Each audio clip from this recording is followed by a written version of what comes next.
So welcome everyone. My name is Nathan Blair and you are at our first ever Ask Me Anything event, which is really fun. So we're looking forward to having this exploration with you, a shared inquiry into all things somatic or body-oriented coaching.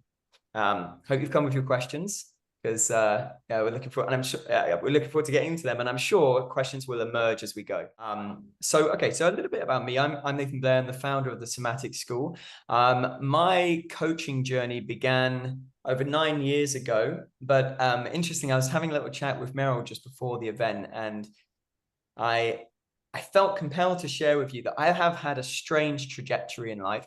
I remember being a child, and sometimes when you daydream about what you're going to be when you're older, a lot of kids are like, I want to be an astronaut or a tractor driver or something like that.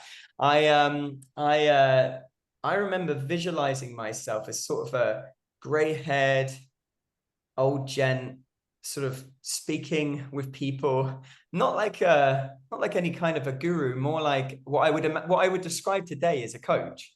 So sort of really being in partnership with people who at the time in my mind's eye were younger than me, and that's kind of bizarre, I would say, for a child, but it's not surprising, I suppose, that I studied psychology later on, decided that psychotherapy wasn't for me at the time, and discovered the world of coaching. And that really, although in my mind's eye, I was a gray-haired, more of an elderly gent having these conversations, I discovered at that point that actually it didn't matter what age or what background, coaching as a skill set is available to all. And you can actually be a highly effective coach, even if you haven't had many years of life experience or experience in the work or background that your client is working in. So I started coaching at a very young age. I was in my early 20s, and I think I was nowadays a lot of people start coaching at that sort of age, but at the time I was by far the youngest person, and that was not long after finishing university studying psychology. So I actually have been coaching for most of began my learning about coaching for most of my adult career, worked at a coach training school, then later did decide to work and train as a psychotherapist. And the reason for this is because I had always felt that the body played an important role within the coaching sessions that I had begun to do. But most coach trainers at the time touched on the body very lightly, if at all. Now, most of the time, there wasn't much mention of working with the body at all. And there was at the time one school that was doing some training that was more explicit with somatics in the body, but it didn't quite align with me, my value set. It wasn't exactly what I was looking for. So the skill set that I hoped to bring into my coaching, I found very much in the world of body psychotherapy. So I trained in a number of body psychotherapies, focusing, coachee, did some Gestalt training, also did a few things that sort of sit on the fringes of what you might call classical psychotherapy, like authentic movement, which often is considered a therapeutic approach, but it certainly doesn't look like most psychotherapies would when you bring that to mind. So I did training in all of these approaches. And then the Somatic School was born essentially out of the desire to create the coach training I'd been searching for by integrating these established and respected skills that come from, or skills I should say, from established and respected modalities, such as focusing, coachee, Gestalt, applying them in the context of a coaching conversation that's distinctly coaching, as opposed to psychotherapy. Not entirely dissimilar, but of course that's a conversation we can have about where the crossovers are. And that's how the approach of body-oriented coaching, the modality of body-oriented coaching, was born out of that integration and application within the coaching context, essentially. And so over the last 6 years, we've trained around 500 body-oriented coaches. The modality itself has evolved and changed in that time, but the core of it's remained largely the same. Actually, when we began, we were one of 3 somatic coach training schools. And I remember thinking at the time, let's say around 6 years ago, I remember thinking those who are training as body-oriented or somatic coaches now are really at, we're really at the crest of a wave here. Somatics is becoming increasingly more widely accepted and embraced, let's say, particularly in the helping professions.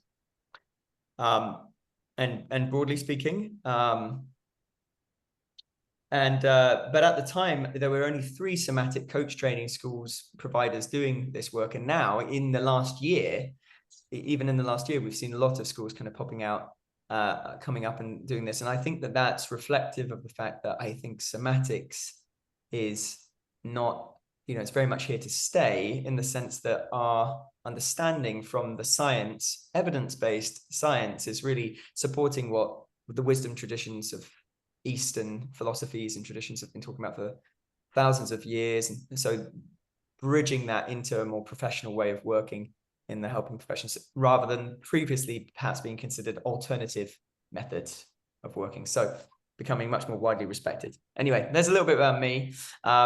So I suppose let's open up for questions. So now you know who you're with today. Let's see what we've got here. Yeah, Meryl. I was wondering if, Laurie, you, as you were introducing yourself, you also asked around, you're about to qualify or complete module 6, and how you're wondering around how do you talk about somatic coaching in a way that people can understand. I quickly noted that down, but if you want to just expand on that question at all, and then over to Nathan. Yes, thank you. Yes, I've been working on trying to find language that resonates for people, especially if they are not familiar with this work at all. But also just curious about how to talk about it in a way that people will want to invest more than 1 or 2 sessions. So any thoughts about that would be really helpful. Great. So I'm going to share a few ideas, and then maybe, Laurie, you can respond to help clarify so we can get a little bit closer to maybe what sits behind the question, or how it's be more exact for you. So I suppose, well, first question is, who are the sorts of people that you're hoping to speak to with this, or to reach with your service? Well, I think I'm still trying to figure that out. I have a passion for parents who have neurodiverse kids. So that would be one population that I would be interested in. Okay, cool. Okay, so I'll start a bit more broad and general, and then I'll get a little bit more specific given what you've just shared there, perhaps sharing from my own personal experience as well. So, so I think much of the time when we're communicating a service like somatic coaching or body-oriented coaching, it's the same principles apply to marketing messaging or how we position what we do, as it would in any other service, which is understanding of the people we're speaking to. So that's why I asked you the question first and foremost. Like, somatic coaching ultimately is a way of coaching. So many of the benefits and outcomes that clients can expect to experience from coaching, broadly speaking, also apply to body-oriented coaching. So beginning to speak to some of the things are that they can experience as a result of working with you. But then more specifically, why would they want to work with you as a body-oriented coach rather than perhaps a more traditional coach? I suppose there's many ways that you can start to look at that, and always best if you can tie it into the context of what it is that they're either struggling with, are stuck on, trying to overcome in some way, or their desires, something that they're wanting for themselves. So some obvious things are the ways that somatic or body-oriented coaching help a lot with stress management, for example, and understanding of the nervous system regulation, resourcing oneself. And then there are other things like relationships and improved communication, reduced reactivity, things like that. Perhaps more than anything, and this speaks to, I think, maybe something that's a bit of a zeitgeist of our time, which is something to do perhaps with slowing down, reconnecting, you know, feeling a connection to self, to others, to the world around us. When I say it's a zeitgeist of our time, I think that we're in the technological age, in the modern world. Many people, I think, are experiencing the tensions, the dynamic tension between, you know, utilizing these technologies that help us be connected and advance ourselves in our careers and things like that. And at the same time, noticing maybe some of the downsides of this. Maybe they're feeling that they're spending a lot of time in isolation.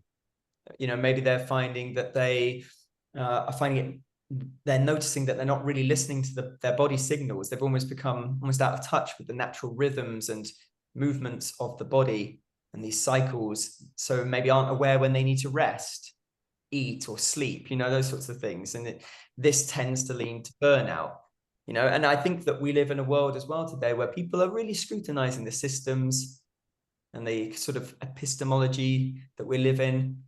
People are looking at it and saying, okay, look, you know, we've been incredible. The humankind has advanced so much, and we've had so much productivity, and we've achieved so much, but maybe that's tipped a little into excess. At what cost?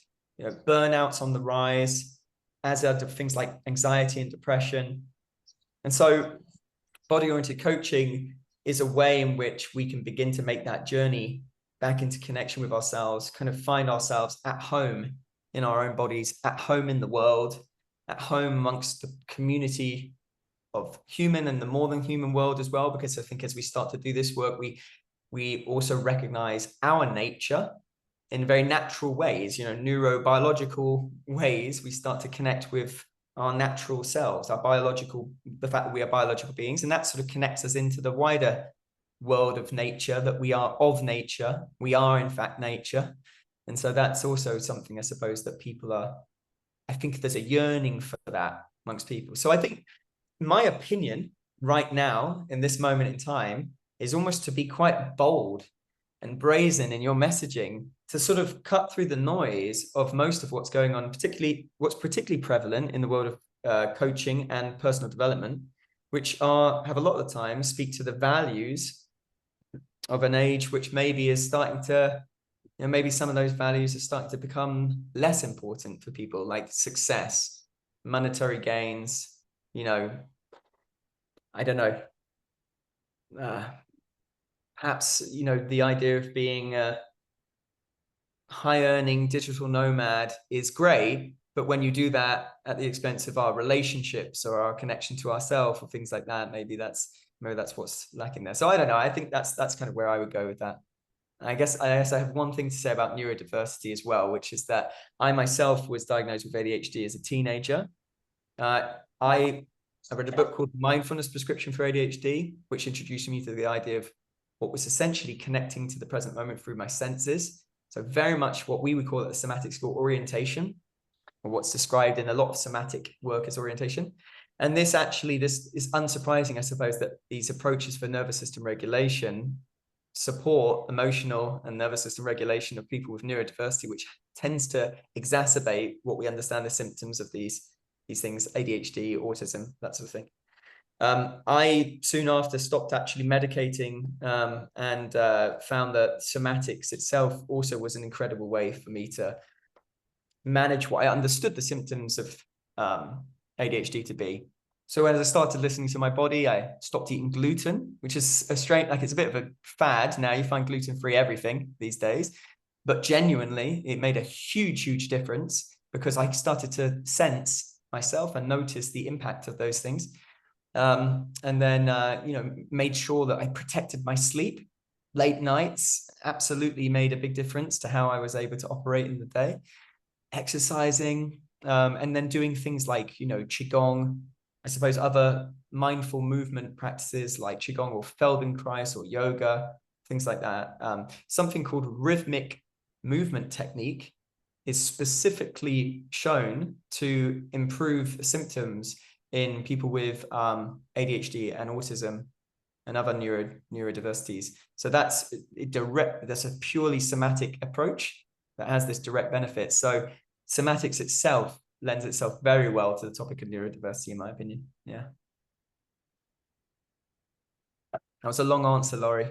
Yes, thank you. It's really very rich with information and ideas for me, and so I appreciate it. Thank you. Awesome. Wonderful. Thanks for that, Laurie. And we've got a question from Sanella. I invite you to come off mute and just expand on, your curiosity around corporate clients, teamwork, leadership, development.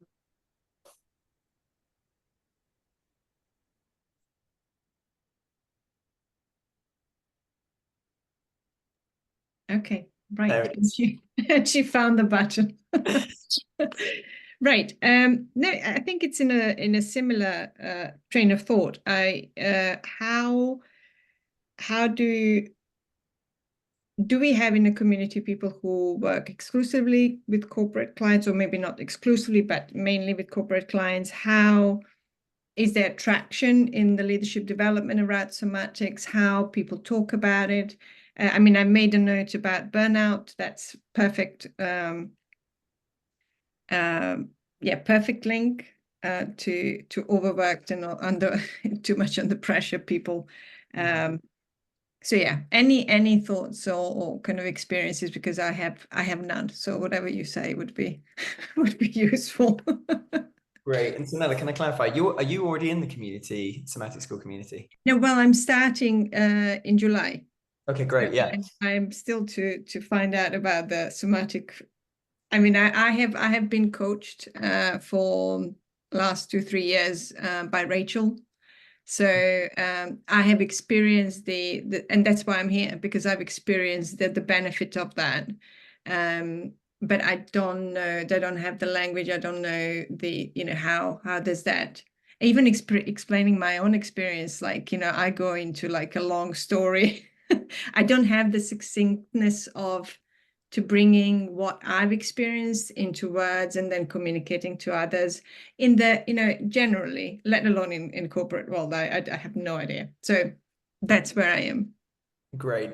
This is a lovely build on Laurie's question, really, because Yes. it does speak to, again, how do we communicate to a different audience there. My experience with people in the corporate world is that science helps greatly. Science and stats. I think there's this sort of, somatic work can be non-rational, not irrational, but non-rational, you could say, and non-linear. But we need to appeal to the rational, logical mind sometimes in contexts where people are putting like L&D or HR budgets towards something like this. They've got to make a business case for it. So stats and science can be incredibly helpful. Now, if you're looking for the science that supports body-oriented coaching specifically, you need look no further than interpersonal neurobiology. Try saying that fast 3 times, especially after a glass of wine or something like that. I don't drink. Maybe after a cup of coffee or something like that, it'd be very difficult for me. But the interpersonal neurobiology was sort of pioneered by Daniel Siegel in particular, as one of the main pioneers of interpersonal neurobiology. It looks at where the findings from a wide range of different scientific fields coalesce, where they start to show similar findings or how they relate to one another. So instead of what would formerly be these kind of siloed areas of scientific research, neuroscience and biology start to relate to one another, for example, and then amongst others.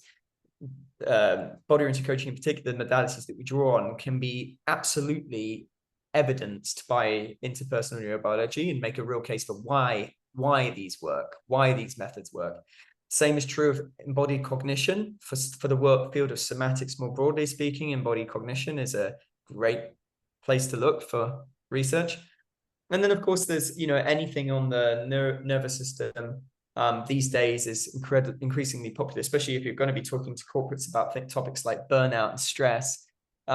Look at polyvagal theory. Stephen Porges coined or sort of pioneered polyvagal theory, but there are many different people doing research into that nowadays. So science helps, and then statistics are great. I mean, you can do things like, you can download the ICF Global Report, for example, the International Coach Federation's Global Report, some great stats on coaching in there. And then, and I'm not sure if some of the other coaching associations have done the similar reports, like the Association for Coaching or the European Mentoring and Coaching Council. But these things tend to help a lot for the corporate market. Now, one thing to mention is that there was a time in which this would have been a hard sell, so to speak, within those environments. But I've actually been informed by a business consultant that I met recently that the organizations that he's working with regularly have really, the culture around this has already begun to shift. So no doubt, in the same way that the health professions are really embracing somatic, the notion of somatic work or embodied approaches now much, much more widely, I think the same thing is happening within the corporate world, just like it did with mindfulness or neuroscience.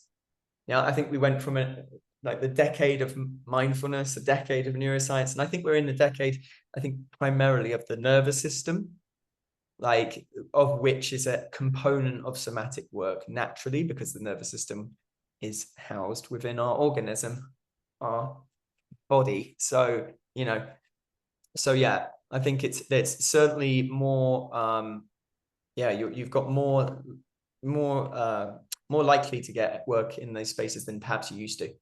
So yeah. How's that? Sanana? Swell. Thank you. All right. Wonderful. Thanks, Anella. Mihaela, I see your hand up. Is it directly relevant for this conversation? Because then I will hand over to you before we come back to Eloise. Yes and no. So let's go to Eloise and then Okay. we come back. Oh, that's very generous of you. Thank you. Yeah. Mind if it's a bit linked, then go ahead, Mihaela. That's fine. I'm happy. Look at this. Beautiful. Okay, so I'll make a comment which is linked, and then I'll ask my question after, which is not linked. So I just wanted to share. So I have graduated already the Somatic School 2 years ago almost. I am absolutely in love with this space. So everyone who hasn't yet gone through the training and you want to do it, please just don't think about it. It's just the most amazing experience ever. And I am a leadership and development expert. And I tell you this, it's been one of the most fantastic learning experiences I have ever had. So yes, don't think it twice. Now, that being said, promo, and no, I'm not added here or paid to do this. Yes, I just love it. I wanted to share about the promoting to the corporate world. I recently had a couple of occasions to promote this or to speak about this, not specifically about somatic coaching, but perhaps somatic approach or a more, body-oriented approach to leadership and to certain things. And I actually taught, like in 5 minutes, the polyvagal theory, and people were so hooked.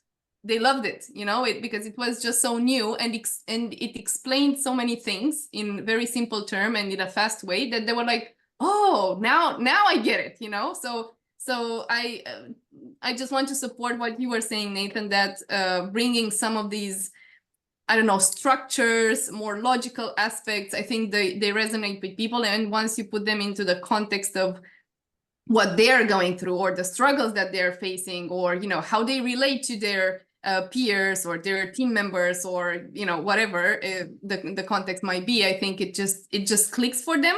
And it's enough to get them interested. And then, of course, it's a matter, as you were saying earlier, of experiencing on your own body, because it's sometimes hard to be explained because it's through the body. So sometimes the language that the body offers is special because it's not translatable into words. Yeah, so that was my comment, and I'll bring back the question later. Beautiful, thank you, Mihaela. Thank you. And no, we didn't pay you to be here, so thank you. Yeah, we'll come back to Eloise. You had a question around what are the opportunities on this program for connection with peer group, coaching practice as coach and coachee, and attending live sessions. And I just wanted to flag, we do have our head of training, Sam Taylor, on the call. So Nathan, if he wants to answer this, or Sam wants to answer this, then yeah, you get to hear from both. Am I being called in here? All right, great. Thanks, Eloise. And I saw your other question as well, that you just put in the chat there. You know, I think one of the main things about this training is the way I see it is almost like, because I've had psychotherapy training and all kinds of trainings. It's almost like a year of, well, it's a 6-month course, but the studying itself will take longer than that. And you have 12 months to complete your ICF parts. It's a very deep learning experience. So you have all your modules, which you attend in person. They're very experiential, very practical. You have your cohort, which you're going through, which will be around 15, 16 or so others who form these really kind of deep connections, and which is really a major part of the course. It's this community, this group that you're kind of nested within. And with your cohort, of course, you'll be doing peer practice, but we are also looking at this kind of balance of conceptual learning. So we have integration calls and then embodied experiential learning, which are the practicums, which come after. So it's really this kind of rounded learning experience. We have the OI labs as well for your nervous system kind of practices and really resourcing you. And we have the ICF mentoring as well, which is very specific feedback on your actual coaching. So it's quite a holistic approach, but it's an experience first and foremost. And I think the thing that differentiates us is you get a full coaching education, but you also get a full somatics kind of education. Well, full somatics, a very rounded somatics education as well. That's what I would say. How does that land, Eloise? Yes, thank you. That's useful. You said that be attending all the modules in person, virtually or in person? Yeah, virtually. Yeah, sorry. Yeah, I mean, you have to attend those live as part of your attendance requirements, so that you know. But then you have a lot of flexibility also to work with recordings as well. So there's flexibility in navigating through the course. Yeah, yeah. Okay. And there's we're always virtual, but it's amazing what can happen virtually. You know, this is one of the incredible discoveries that we made with the Somatic School, because we started off as an in-person London training business, and then with the pandemic, it became global, and we discovered that this works beautifully online as well. So. Okay, thank you. It's actually interestingly one of the major differentiators between us and some of the other somatic coach trainings. I had a conversation with somebody recently at a somatic, a very well-known somatic coach training provider, who told me this can't work online. We've tried it, but we couldn't do it online. And we've so successful. Body oriented coaching is so transferable to online and offline. There's a few dimensions that you get from being in person, perhaps, but you can be as effective online. That we only run the training online now because it means that we can have people from all over the world, not just in London. And one of the things you'll hear people say is that they'll finish a full training weekend and actually feel more energized when they came in. I love hearing this. Meryl will always send me clips of this when people say this, little pieces, and say, because I know you love this one. I do. I love it. I love hearing people that, we live in a world where people have screen fatigue now. So it's quite something when you can spend an entire weekend on screen, but actually feel more resourced, more connected to self and other, more energized than when you came in at the beginning of the weekend. So we were determined to create online training that didn't feel like online training. And we continue to strive towards that goal, for sure. Now, before we come, well, actually, was that did that answer your question there, Louise? That does answer my question. Yeah, I think probably what's in the back of my mind, which I'm not saying out loud, and I'll just say it. So I noticed the price point on this is somewhat higher than other places. I know there's so much out there, which is why it's creating some existential angst for me. Yeah, and everyone else is also claiming to be offering what you're offering as well. So how can, why shall I choose you? What's the pull for me? Okay, I've got two answers to this, but three. I'm going to start with the first one, which is just true of anyone here. At the end of the day, the reason to choose us will be an entirely personal choice. Like what's right for you, Eloise, won't be right for somebody else. And so at the end of the day, you'll know somewhere inside whether this is the right space for you. Somebody gave me some very good advice. They said, how does it feel when you're around them? When you're in that environment, because that's the environment you're going to be training in. And these people are embodying some of the values and principles that you are going to be learning. Rumi said, whatever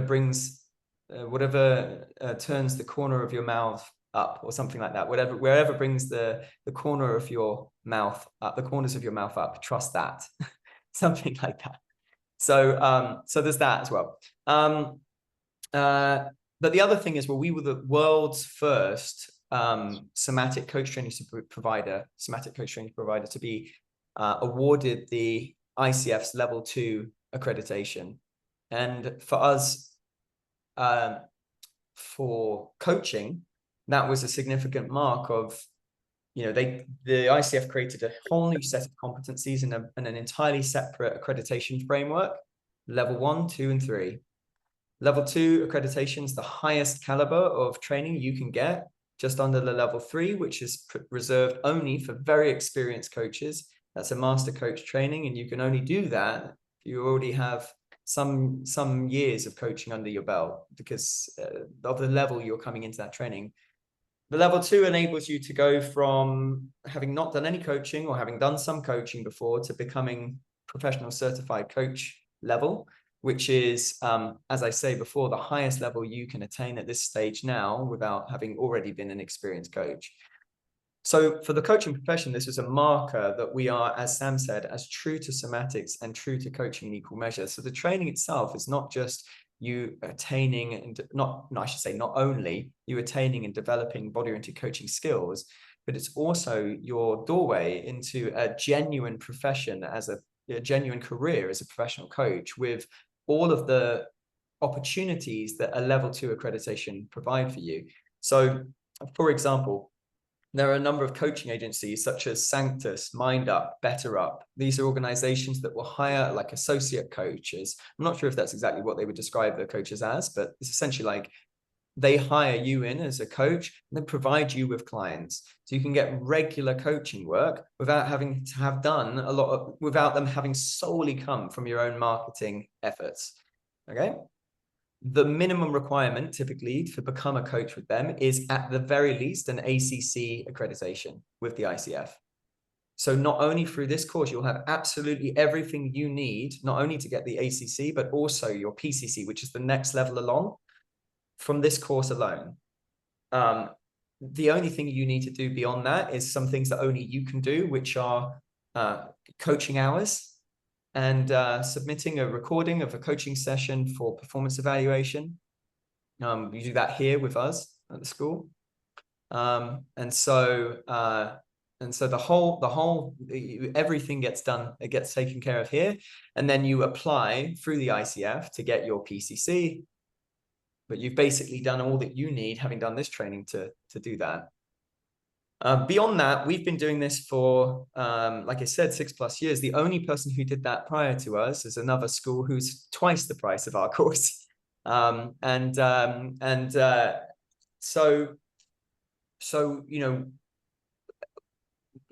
I guess at the end of the day, you say a lot of people are saying they are offering what we're offering, but there's a lot that comes with experience. Like what to do in a somatic coaching session or body-oriented coaching session, as well as what not to do. We've removed certain things from our training over the time because we understand them to be potentially more risky than working with other skills. So if you really genuinely want to work somatically in a way that's truly ethical, responsible, safe with your clients, but deeply somatic, then you're in good hands with us, because believe me, we put it through the ringer to understand what really works, what genuinely works with clients. So yeah. Hope Thank that helped. you, Nathan. And yeah, I just really like that sort of like, how does it feel? Yeah, that answers it, doesn't it? Thank you. Yes, it does. I really butchered that Rumi quote, but I actually found it here while we were talking, which is this here. Like, I put it in the chat there for you all. Yeah, whatever lifts the corners of your mouth, trust that. Oh, you've already played, Meryl. I posted it, yeah. Like, It's one of my favorites too. oh, no way. Well, there's the synchronicity. That's cool. Yeah. Thank you. Thanks for the questions, Eloise, and thanks, Sam and Nathan. I'm sorry, So- Meryl.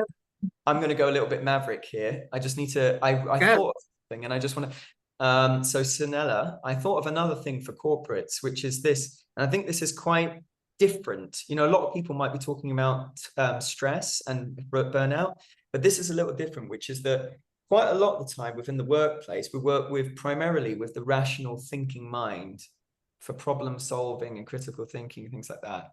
But somatics and embodiment work offers other ways of knowing, like ways that perhaps in our society, particularly in the Western world, have been sort of diminished in their value, but absolutely are valuable. Like read Malcolm Gladwell's Blink, the book Blink, yeah, for an example of this, like these intuitive faculties, you could call it intuition. Equally, these are what we would talk about on the Somatic School as utilizing our full sensory capacities or capabilities. And to offer people other ways of knowing, including like we train constellations at the school, which is a really bottom-up way of doing strategic planning, for example. Personally, we do it all the time. We walk the talk. So when we do strategic planning as a school, we'll use constellations. What I find is it has far less of a cognitive load than if we sit together in problem solving or problem mapping or any kind of more intellectual means of getting to a solution.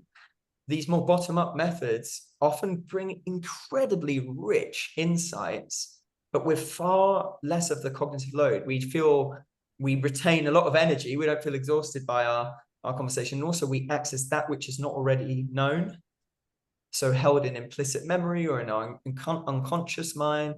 Collectively, when we get together and do that, a lot can be unearthed, you know, in ways that are potentially a bit more a unique selling point to ways of working there within the corporate space. So just apologies, Meryl, I just wanted to throw that into the mix. Oh, actually, sorry, Meryl, just one more thing. I forgot to mention earlier, if you are interested in working with corporates, we actually have a little enrollment offer for you at the end of this event as well, for those of you who stick around to the end, which is very much in that space of the corporate space, if you're interested. We'll talk about that in a bit, yeah. Meryl, please. Great. All wonderful. Perfect. Yeah, I wanted to hand over to Annie. Annie posted a question around the experience of somatic coaching with the younger generation, teenagers, and it would be wonderful to encourage this practice at a younger age. Imagine what difference this could make, she said. So Annie, if you want to come off mute and explain, yeah, your question. Just triggered by this question because I trained coactively, and I remember during my training session I just thought, my God, you know, I've waited all these years to experience something like this. And imagine if you took even just the simplest learning of daring to say I am good at something, or you know, I stand up and say, yeah, I am creative, or I am this and am that value of that would bring so much. So I would love to know how we can, you know, we often talk about leadership, but, you know, they are the future leaders. So it's really nice to, in a way, I would love, I'm not a trained teacher or anything, but I would love to encourage bringing this kind of training practice to younger people. It's beautiful. If you've ever done that. Yeah. Beautiful vision, Annie. Lovely. Yeah. I don't quite know how to get there, but I'd like to reach out that way in my coaching in the future. Great, great. So there is a distinction between a children's coach. Yeah. So let's put it differently. A coach who works specifically around children's issues, let's say, or a coach, to connect this in with what Laurie said earlier, who works specifically on topics to do with neurodiversity, and a coach who's coaching a child or who's coaching a neurodiverse client.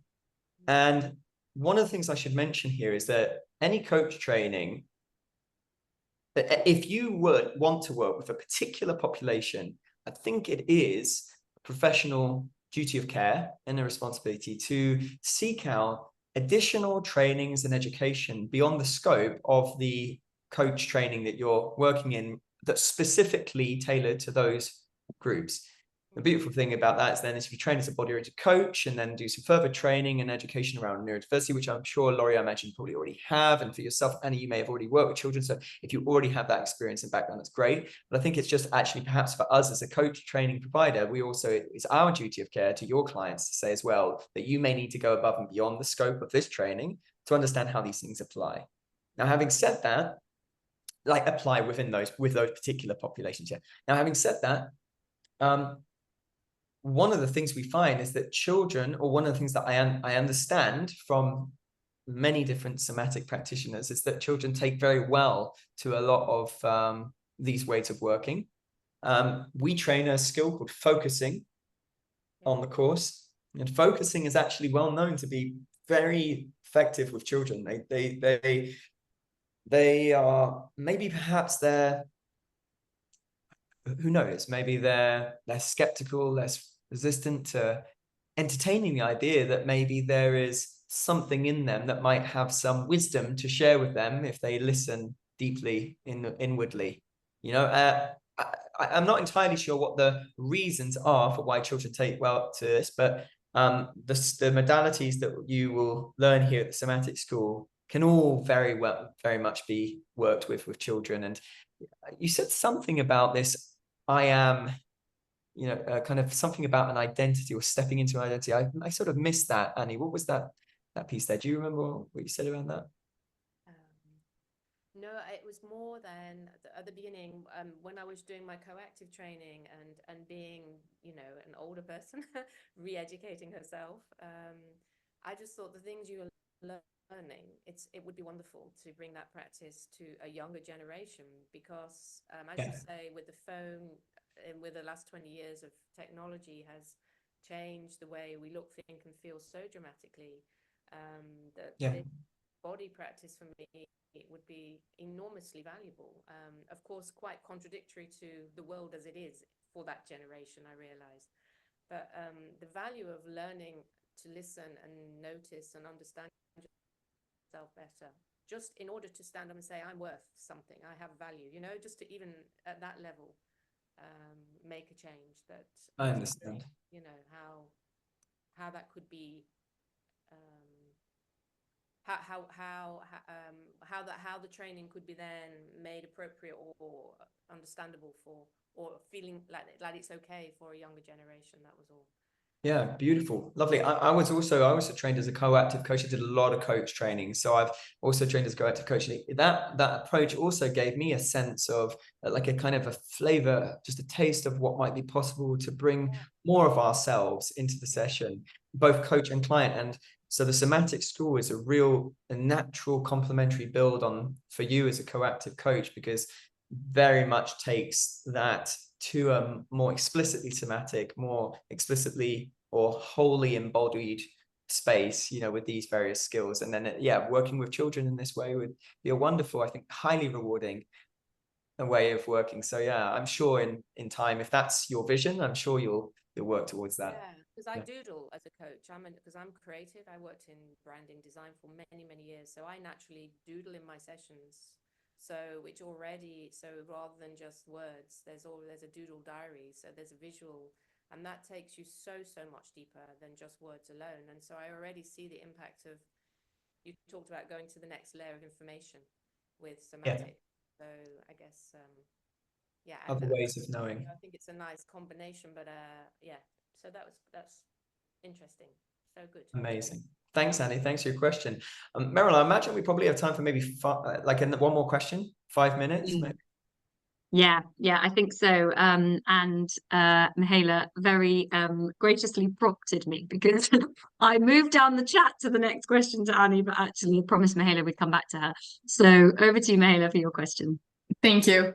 So Nathan, my question is, what do you recommend we do, study, learn, continue to continue to expand our knowledge and wisdom around somatic approaching in coaching and outside of coaching. And obviously, I already know about the membership option, so that is one thing. But besides that, you know, what other, because even only on this call, you already mentioned, you know, a couple of practices that, you know, we haven't necessarily trained in during the school. But I'm sure there is just so much more out there. And as you said, with the emerging popularity of somatics, probably there's even more. So I don't know, how do you stay up to date, and how can we stay up to date as well and continue to evolve as somatic coaches? So, and I know, Mahalia, this is in the context of you having trained as a body-oriented coach already, Yes. kind of deepening, but this would be true for anyone, even during your training.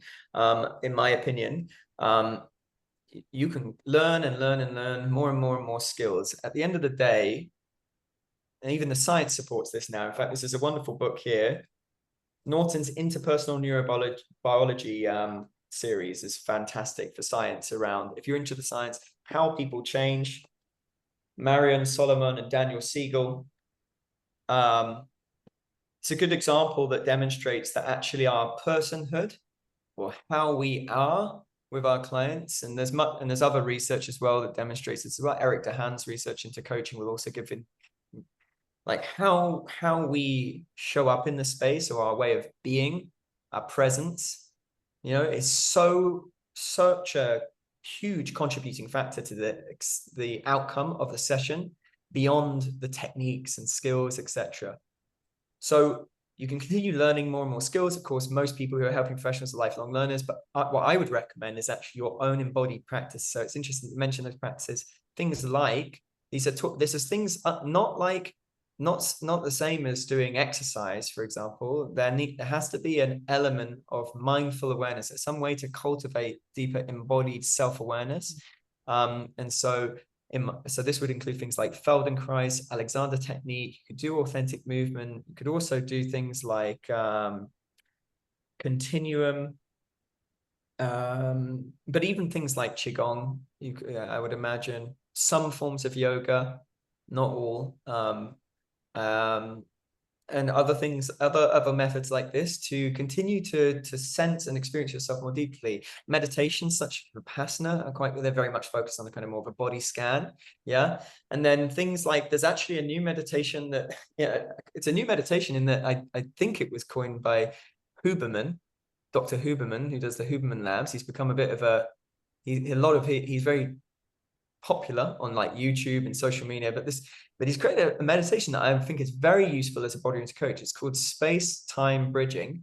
The reason I think it's helpful is because what you're doing is you're practicing this dual awareness between interoception and exteroception, which is absolutely vital for being a body-oriented coach, like sensing ourselves continuously throughout the session, meanwhile being totally attentive to and aware and with the client in front of you.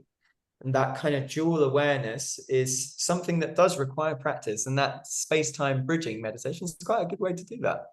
So all of those things would help a lot. Now, beyond that, the most important thing beyond that would be receiving coaching yourself, body-oriented coaching specifically, or focusing, for example, to help you understand how to access and navigate your own felt sense, because again, that will help you with your intuitive capacities during, during a session. So all of those things I would suggest are good routes. Lovely. Thank you. You're welcome. Maybe we just take maybe 2 or 3 I'm leaving here with, if that's a little prompt. I'm mindful we've just come to time, but I'm curious to hear. Maybe there's 2 or 3 people you could just share in a word or 2. What are you leaving this event with, just to round us out? I'm leaving here with possibilities. Awesome. Thanks, Gwen. Yeah, go for it, Eloise. Yeah. I'm leaving here with excitement. Excellent. Thanks, Eloise. And Annie. I'm leaving here with total confidence that I made the right choice, actually. Total confidence that you made the right choice. Fantastic, Annie. Beautiful. Thanks for joining, everyone. It's been an absolute pleasure. Have a wonderful rest of your day. We'll see you soon. Take good care.